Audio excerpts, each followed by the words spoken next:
I am so excited to speak with Anita today. Anita thought that if she kept slowly investing and working, retirement would eventually take care of itself. But enter the FIRE movement. You can retire before 65?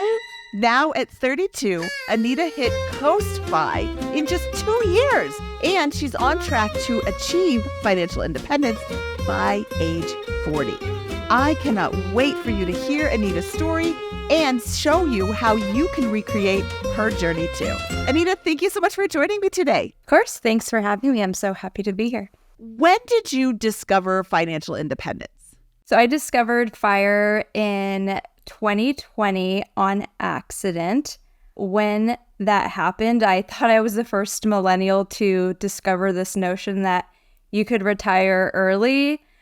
Turns out I was wrong. I didn't realize there was a whole movement behind this concept. That was before the pandemic happened. So this was Q1 of 2020. I was enrolled in my local Financial Peace University, which is a curriculum developed by the Dave Ramsey organization.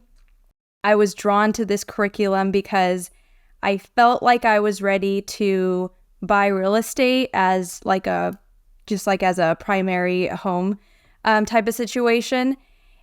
So I was drawn to their real estate module, took the course, and during the retirement module, I actually went down a rabbit hole, found this calculator, and it actually let me input my age, which was kind of weird to me. Like I thought it was, I didn't know that you got to choose when you retired. I thought it was like default in your 60s. So I thought that was kind of fun. I started with like 55 and then I dropped it down to 50 to see like what number would change. And the only number that changed was how much I needed to be investing. And I saw a number that wasn't too far off from what I was currently investing. At the time, I was investing around $800 a month. I saw a number, I think I saw like $1,300. If I was investing $1,300, I could retire at like 55 or something like that. So I just had a light bulb moment, like, I think I could do this. I think if I put my head down, I could actually retire earlier. What was your financial starting point at the beginning of those 2 years? And what did you do differently once you discovered financial independence? Did you just increase your investments by $500 a month?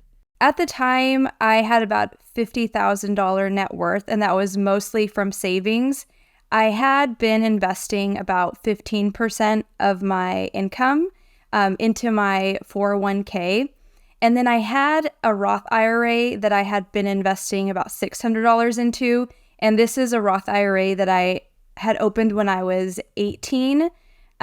Just because I thought it was a responsible thing to do. I didn't have the concept of FIRE. I just, realized that nobody else is going to invest for retirement. That's my job.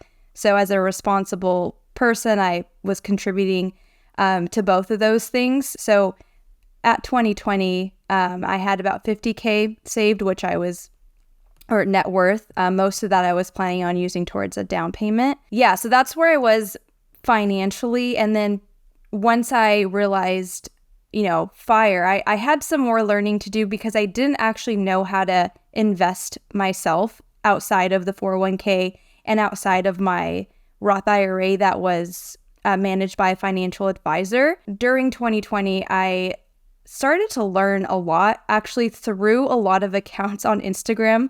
I call it like my Instagram university experience. So there was 2 things that I wanted to make sure that I did to reach FIRE, and that was to decrease my expenses and to increase my income. In addition to learning, there wasn't really anything practically that I could do aside from those 2 things. So that's what I did. I actually did, an expense audit to really understand what I could decrease. So I focused a lot on decreasing my top 3 expenses, started some side hustles. Yeah, so those are the 3 things that I really did differently to then reach Coast FI at around in 2022. And what does Coast FI mean to you? Yeah, so Coast FI for me is a financial milestone to financial independence. So this is a point where my nest egg is a certain size such that I no longer have to keep contributing, and the nest egg will compound or grow to my full financial independence number at traditional retirement age, so 65. So that's the point that I felt a lot of financial comfort around. There was a lot of safety in that milestone for me. So that's what it means to me. I like that you call it a milestone instead of a stopping point. Yeah. This is just a milestone on my journey. If I never put any more money in, I'm going to get a good retirement at traditional retirement age.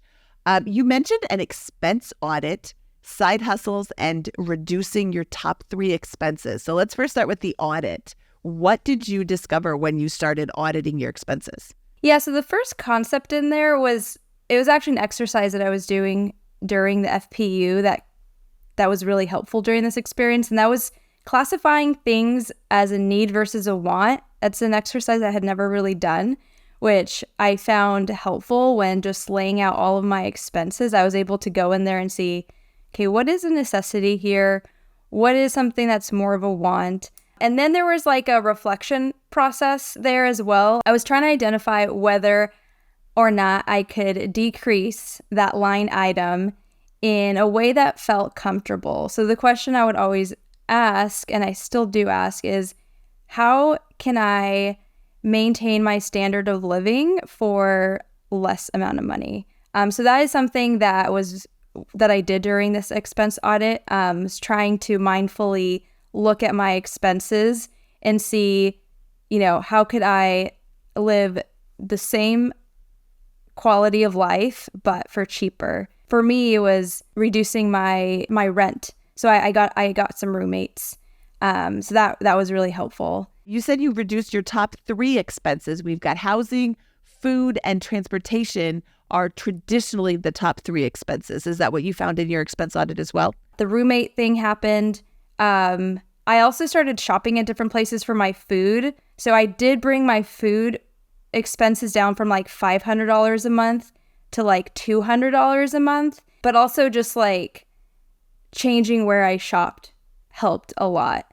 I didn't really think about optimizing for groceries. It was just one of those things that I felt I need it, so I'm gonna, put it in my grocery basket at whatever grocery store that I can go to. But I actually started doing more shopping at grocery outlet, started doing more bulk at Costco. That helped a lot. Yeah, and then taxes was the other one. So by maxing out my 401k, which I started to do in 2021, that actually helped with my taxes a lot. There wasn't really much I could do for transportation because I bought my car cash when I was 21.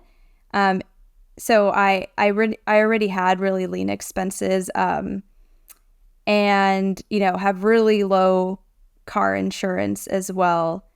And because I didn't work too far from home, I wasn't really driving it that much. And it was an older car, so insurance is pretty low. Okay, that's interesting that your taxes was a big expense. And by maxing out your traditional rather than Roth account for your 401k, you're going to reduce your taxable income.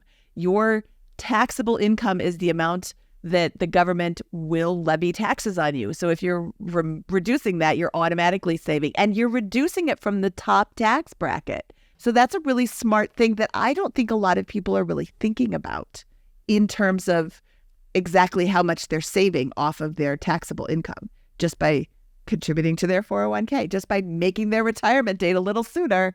They're saving more money. And frankly, I'm a better steward of my money than Uncle Sam. So I wholeheartedly agree with that one. You said you started investing outside of the 401k, which was through work, and the Roth IRA, which is through a financial advisor. How did you start investing outside of these retirement accounts? The first thing that I did was I opened my own Roth IRA in 2020, but I had just deposited money into there after, this was September. I went back to check the other day. So in September of 2020, I opened up my own Roth IRA through Vanguard, put $1,000 into it that I got from a side hustle that I was doing that year, but I didn't know how to invest it myself. So I kept it there until I got the education under my belt. So the following year, I was able to actually buy index funds. The approach that I took at the time was a target date index fund into my Roth IRA.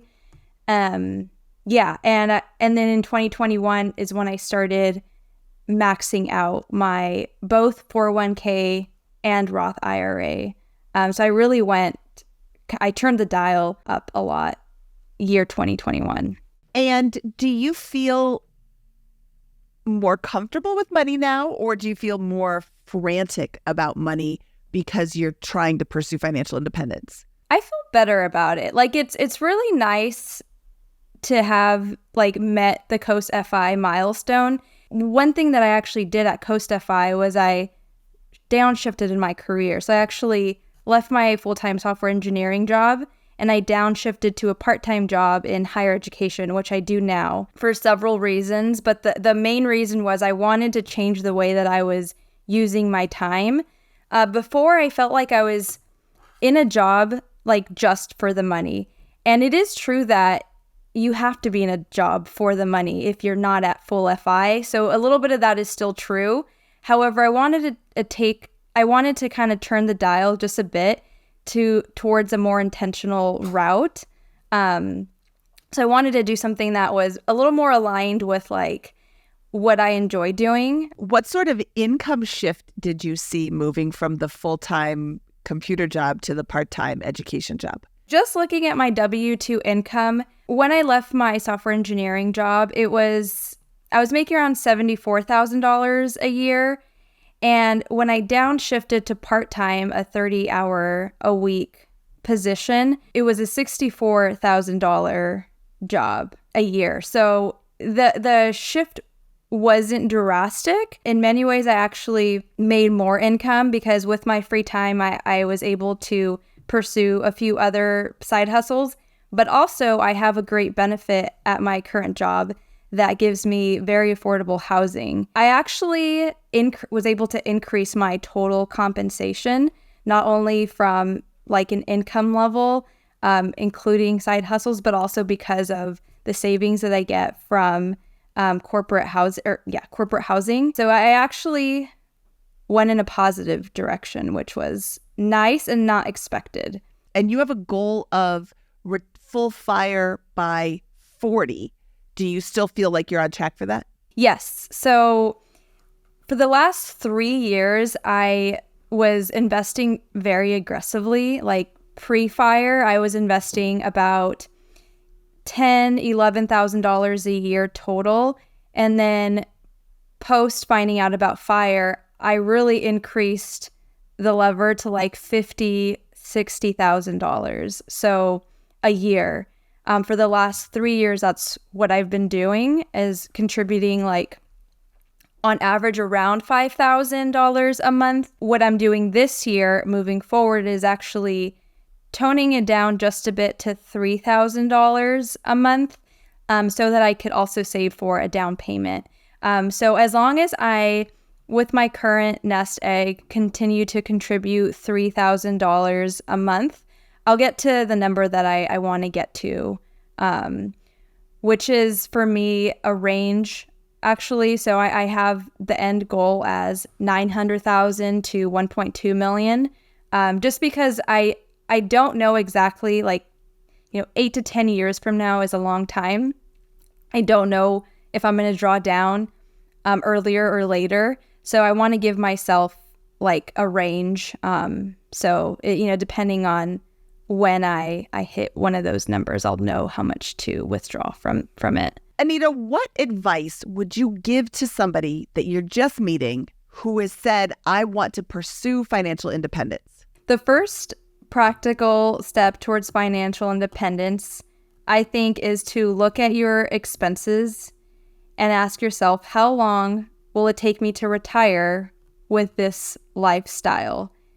Like, I think it could be a little daunting. Like, I did this exercise and only in retrospect, like once I was already in my like fire mindset, I went back to look at the first 6 months of expenses that I had, like my first 6 months after my first job. And it wasn't pretty. Like I would have been on track to retire in like my 90s.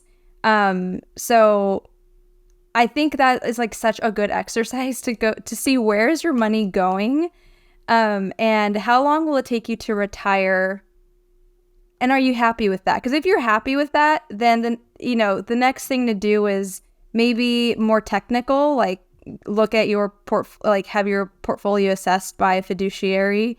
Perhaps would be a good next step. But if you're not happy with your trajectory, then maybe the next step is actually doing something like an expense audit, where you're actually seeing where you could decrease your expenses and how you could increase your income. I like the idea of an expense audit and going through, and each line item or each expense, is this a need or a want? That is, if it's a need, that makes it easy to just kind of push to the side. Okay, this is a fixed expense. And if it's a want, how can I, do I really want it? Do I want to keep it in? And how can I get it for less and still keep it in? I love that. Anita, thank you so much for your time today. It was really nice chatting with you. Where can our audience find you? So I'm on Instagram. You can find me at the.retired.millennial. So I post about my journey to financial independence there. That's awesome. Thank you so much. If you like this video, please click the thumbs up and don't forget to subscribe to this channel for more inspiring fire videos just like Anita's. This is Mindy Jensen signing off.